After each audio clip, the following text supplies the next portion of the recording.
This would not have been possible without the partnership with Target and the police department. I'm going to introduce Allison, the representative from Target, who will give you a couple words. Good evening, everyone. My name is Allison. I'm the Executive Team Leader of Human Resources here at the Target in Gardena. This next to me is Veronica. She's the ETL, the Executive Team Leader of Loss Prevention. And we just wanted to thank everyone for coming out tonight. We know it's a Tuesday night and you guys could be doing a lot of other things, but we really appreciate all of you for coming out to support tonight's event. National Night Out is an annual event that the Target in Gardena holds every year, and we are very, very honored to have this tonight here in partnership with the Gardena Police Department as well. Every year, Target donates about 5% of its profits to its communities, and that totals to about $4 million every week. So partnering with our communities is a very, very big part of our business. We love volunteering and just community giving in general. And so tonight, again, is a huge privilege for us to be here to support and to really just give back to the community. So if you guys have any questions, or if you guys would like to speak with us, please reach out to any of us in red and khaki. We'd love to speak with all of you. And so with that, thank you again, and I'll pass it off to the Chief. And again, Chief Medrano, also known as El Comandante. Thank you, Officer Villanueva. How's everybody doing tonight? Tonight's all about getting to know the people who serve you in our community. So it's good to know who they are. So if you have questions or concerns, you can find them and you can reach out to them. First, I want to acknowledge the presence of our city council members here. First, we have Mayor Pro Tem Henderson. He's right back here. And Councilman Medina, who is right next to him. So I'm going to ask them to come forward and just let them say a few words and really thank them for being here. And I just want to take a minute to really also thank Officer Villanueva, for all his efforts putting this together. Mayor Pro Tem. Thank you, Chief. I want to say, how's everybody feeling this evening? How's everybody feeling this evening? Thank you. My name is Dr. Mark Henderson, Mayor Pro Tem of the great and wonderful city of Gardena. Like I always like to share with everyone outside of the city, we want to welcome you to, what is this? National Night Out. I always want to call it Gardena Night Out, because I always like to just always give respect and homage to our city. But welcome to National Night Out. We want to thank the Target stores for your partnership in the community. Target is one of those stores where you go in, you're going to buy one or two things. Next thing you spend like $200. So it's one of those stores. It's a great community partner. We want to thank our Gardena Police Officers Association and our Gardena Police Department, as well as LA County Fire, for participating in this event. Let's give them a hand. They have a dangerous job as well. But most importantly, we want to thank you all for coming out to participate. As it was stated earlier, you could be anywhere in the world tonight, but you chose to spend your summer night here with us, and we appreciate that. So on behalf of my council colleagues, Councilman Dan Medina, who will be speaking shortly, Councilwoman Tasha Serta, and Councilman Terry Terriucci, we should be here shortly. We thank you for coming out, and thank you. Way to go, Gardena! Thank you, Mayor Pro Tem. Buenas tardes and aloha. We've got to cover all the bases because our city is the most ethnically diverse city in all of Southern California. We have every race here, and we celebrate it. So we're thinking of changing Target's name to Target. So it'll be, we'll be up there with Nordstrom's and all those. So you want to shop at Target? That's the best place to go. And there's so far, every time we shop at Target, we never ever not find something we're looking for, from the market stuff to the retail hard stuff. So if you ever wonder about if Target doesn't have it, then you'll have to go to another city. No, just kidding. I want to congratulate all of you who are here. Look around you, and these are people who care about the city. These are people who care about our police department. These are people who care about the safety of our city. And I thank you all for coming and celebrating National Night Out with us. And have a good time. We're going to have some entertainment later on. I'll start my hair on fire, and then we'll see how it comes. No, just kidding. No, we always have a good time here, and I usually put it on Facebook. to let people know what's going on with Tarjay and the city of Gardena. Again, let's have a big round of applause for our police department, ladies and gentlemen. Because when you're in trouble, who are you going to call? That's right. So, no, not Ghostbusters. Anyway, I'd like to turn things over to our chief. Thank you both. Appreciate it. All right, so I just want to make a couple quick introductions of our police department staff. I'd like to ask Captain Kane, Captain Nico to step forward. Everybody take a look at who they are. Get to know these two folks. They're really operationally and support services in charge of everything that goes on to the police department.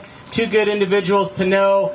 Talk to them, get to know them, get to know all of us. Next, three very important lieutenants. If you don't know, Gardena Police Department's broken up into 3 districts. So each district has its own little police chief. Well, not little, but police chief. They're responsible for everything that goes on in your community. So I'll explain how that works. First, starting in District 3, which is everything south of Redondo Beach Boulevard, is Lieutenant Eric Lee. Now get to know his face. If you live anywhere in Gardena south of Redondo Beach Boulevard, he is the guy you want to talk to because he will solve your problems. Next, in the central portion of Gardena is Lieutenant Fox. So if you live from Redondo Beach Boulevard to Rosecrans, anywhere in between, he is the guy you want to talk to. And finally, if you live north of Rosecrans, Lieutenant Steve Prendergast. And apparently he brought a fan club.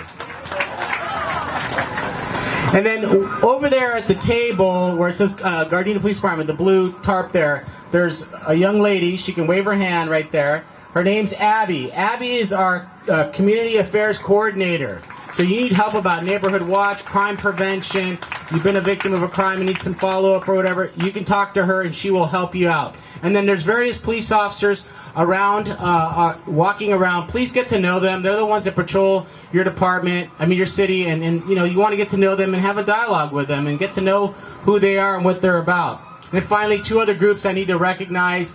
One, my Citizen Advisory Panel. If you're on my panel, raise your hand. Citizen Advisory Panel members. There's a couple over there. One over here. We meet monthly or close to monthly, and they advise me on how things are going in Gardena relative to public safety, and sometimes tell me I'm doing good, and other times tell me, nope, it's a good, chief. And then finally, our Neighborhood Watch Coordinators. Where are you at, Neighborhood Watch Coordinators? Right over there, probably by the blue tarp as well. Get to know them too. If you're interested in Neighborhood Watch, they'll set you up with the meetings and everything. So, this is a great event. It's talking about how we as a community can come together to help improve public safety. And it's really important because community policing has 2 major components. One is community police partnerships, where you can't have a partnership if you don't have a relationship. So get to know our personnel because they want to get to know you so that we can serve you better. And the other part about community policing, it's about problem solving. Problem solving means that we want to get to the root cause of the issue, so it's resolved for long term, not just for the day, not just for a couple hours, etc. If community policing works right, we're not telling you how we are going to police Gardena. You are telling us how we should police Gardena for you. That's a big difference. Now, we may have some technical skills that, we have some ideas that may work or not, but the community should be telling us how they want to be policed so that we are serving them in the way that they want to be served. And I think overall, we're doing pretty good. What do you guys think? That was a loaded question, but anyways. So what are we doing about crime, and how does all this work relative to our strategy about policing Gardena? We have a Gardena policing strategy, and it has a lot of layers, and I just want to talk a little bit about them. First of all, we're really into data, we're really into crime analysis, using the best information so that we can put our people in the right places and where crime is at. And that's really important because our police officers work 12.5 hours, and they can, randomly go out the city and never be in the right spots and never affect crime. So we've done a lot over the years to ensure that we have the highest tech strategy in place. And most recently, we've developed our own version of a policing strategy that limits our officers to certain areas within the boxes within our city, and they're in those boxes affecting crime, because you'll find that some of these little areas are representative of 30, 40, or 50% of all what type of crime we're talking about. So we want our cops there rather than in a spot that they're not at, right? Of course. So we've been really pushing that a lot the last couple years, and it's starting to show some dividends. And it's important because as a law enforcement agency, we want to be progressive. We want to stay ahead of criminals, and it's a never-ending task, because once we adapt, they'll adapt themselves, and of course, they're always one step ahead of us. You know, there's been a lot going around in our country about community-police relationships, and I want to talk to you so that all of you understand what Gardena has done relative to trying to advance its relationship and its community police partnerships. And I want to go back to a little bit over a year ago. The 21st Century Policing Report was released by the President, where he brought together major law enforcement officials, academia, all of civil rights organizations, the ACLU, public defenders, prosecutors, everyone, and said, what do we need to do to enhance the relationships between communities and the police department? And he set out a number of recommendations. We paid close attention to those recommendations. And by the way, a lot of them we were already ahead of the game. And so we started implementing a lot of things to ensure that we are really at a point where we are setting the model for other organizations relative to that. The first thing we did is we did procedural justice training. It was one of the recommendations, and that is really based on the premise that people are affected not only by the outcome of what happens to them, but they're affected by the process. And essentially, procedural justice has 4 things, and they're not really that revolutionary, but we sometimes forget about them. 4 things our police officers need to do. 1, they need to be fair. Is that surprising? Is that pretty basic? Do we obviously want a police department that's fair? Mm-hmm. We want to be unbiased. Pretty obvious, right? The third thing is we want to be transparent. I know Mayor Pro Tem talks a lot about transparency and a lot of stuff. He just recently asked for this budget and brief. You know, where are we spending the money, how our money comes in? Well, law enforcement has that same version. Why are we doing the things we're doing? Can we talk to them? Talk to people so they understand why we're doing it. And finally, people want a voice. They want to be heard. They want to express what's going on, positive and negative. People want a voice. Those 4 things, they can apply to anything. They can apply how you treat your kids, how you get along with your neighbors, everything, right? But they're important. It's an important reminder for our police officers. So we finished that training. We recently, last year, did de-escalation training, trying to get our officers to minimize the amount of force that they have to use in those situations and find alternatives. Another recommendation of the 21st Century Report. We went to implicit bias training. That's teaching our police officers to understand that everyone has some implicit bias and how to recognize those and how to overcome those. There's 2 main things that came out of that training that I remember that's really important, is how do you eliminate bias? The professor that talked about it said two major recommendations. 1, have frequent interaction with those people you may have a bias with. Okay? And second thing is make those interactions positive. Pretty simple, but very powerful and very profound. You engage people who you may have a bias with in a positive manner, your biases start to dissipate. You know, we strengthened our neighborhood watch group. We hired a community affairs coordinator to have that person there. Now what we're doing, and it's kind of a unique thing, and I think we're one of the only ones in the South Bay that are doing, is if you're a victim of crime, we're going to follow up with a letter to you, giving you information about how not to be re-victimized, information about our neighborhood watch programs, victim services that are available to you, a personal reach out from the police department to you to help you. Then, of course, you know, we're one of the few, if not only cities in this region that have a juvenile justice intervention program. If you're a juvenile in Gardena and it's for a misdemeanor, and, you know, most misdemeanors will consider some felonies, Instead of going into the criminal justice system, we'll put you in our program where you meet with social workers and you have a case assessment, and we work with your families to try to keep you out of that cycle from going into the system as an adult and ending up in adult incarceration. And it's run by a licensed clinical social worker, not the police department. We have our mental health evaluation team that deals with mentally ill and homeless, which of course we all see increasing all throughout the United States, especially in Los Angeles. It's very sad. And one of the mental health officers, Officer Dixon back there. Officer Dixon, where he is, there he is. And Officer Dixon works with a mental health social worker, clinician. They're partnered up together, and they deal with that population to the best extent they can. Now, another thing that's unique about us is, if you notice, our police officers are out here, and Officer Villanueva, come over here and be my model. Okay, turn around. Okay, bend down. No, I'm just kidding. Maybe you guys don't even notice this. Do you see this right here? What is that, Chief? What is that? That is a body-worn video camera. A lot of people have never even seen this. Maybe you don't even notice that our officers are wearing this. So he's in the field working and interacting with people. He's one of our school resource officers. He wears that and records all contacts he has with community members. We're right now the only city in the South Bay has a full deployment of that. And then finally, we've had car cameras forever. All of these things are one way or another in recommendations of the 21st Century Policing Report.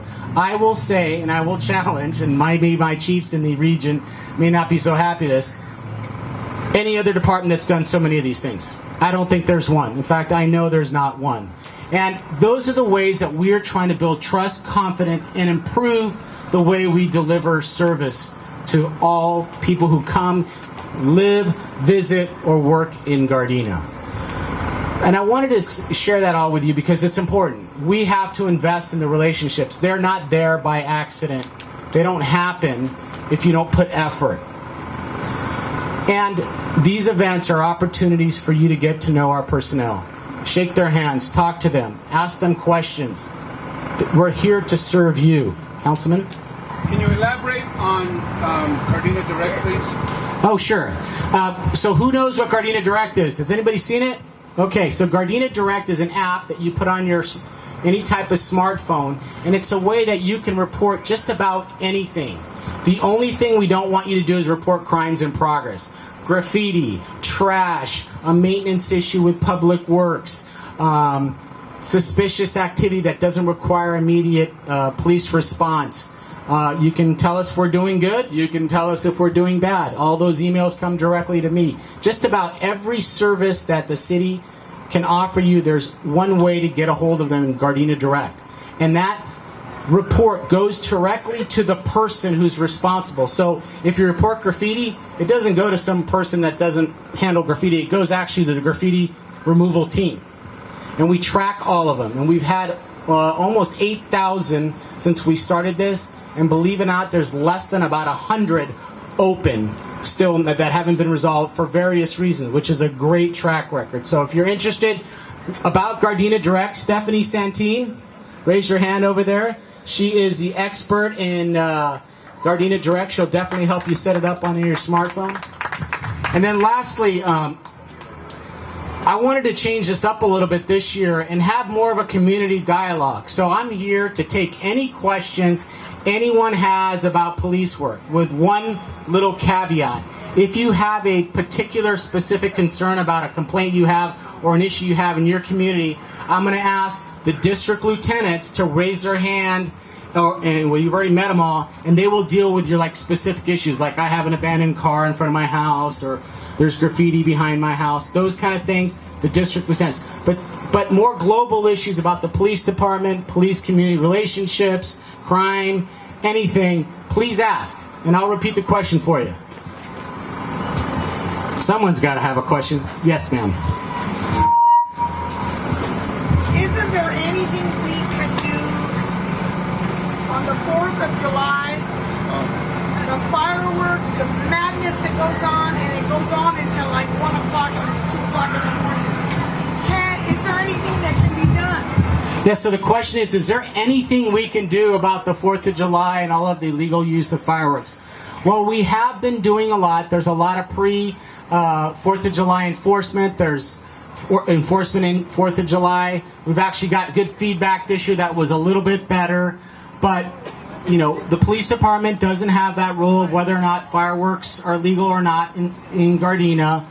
And even if that issue is addressed, illegal fireworks are rampant everywhere. What you can do as community members is if you know that every year your neighbors or some other people near you are constantly doing illegal fireworks, you need to call us, especially your district lieutenant, because I'll tell you, we'll take down the names, or if you don't have names, addresses, and we've actually made personal visitations this year, like knock, knock, knock. I'm not saying you're doing this, but we've heard that you do a lot of illegal fireworks and we'll be watching this year. And believe it or not, that's worked pretty well. We actually even did undercover operations to buy illegal fireworks on Craigslist and some other social media sites. Come on, any tough questions? Okay. Okay, I'll take the easy one too. So the question is, are we ever going to have a foot beat? Yes, I mean, we do sometimes, especially during the holidays in the shopping centers. What we're working on right now, which is a little bit more efficient than walking, because we don't have, Gardena has, other than the shopping centers, there's not like a lot of dense foot traffic like a promenade or something like that. So we are working on a schedule to put our bikes out more. We're actually going to buy a whole new set of bikes, and we're going to be committed to putting bikes out this year. In fact, Lieutenant Pendergast just gave me a recommendation to buy all new bikes to get our police officers on a routine schedule out in our communities and our bikes, because it's very visible. But the other thing too, it's a lot easier to talk to a police officer on a bike and say, hey, give me a second, rather than a car driving down the street. I got a clap for that. All right, I'll take the clap. I'll take the clap. Any other questions? Don't worry, none's too hard. Okay. Well, here's. I'll just leave all of you with this. First of all, thank you for being here. I've been working in this community for 27 years. I was on the cops team that did nothing but community-oriented policing, and I will tell you that the relationships between our community and our police department are really important. And I'm the first to admit we don't always do everything wrong. But I tell you this, we want to strive to do everything right as frequently as possible.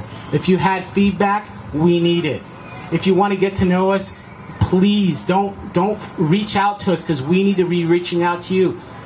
Communities only stay safe if everyone is involved. Everyone needs to be involved and be part of the solution. And we're here as your partners, and we're here to serve you in every way we can. So I want to say thank you, and have a great night, and get to know everybody.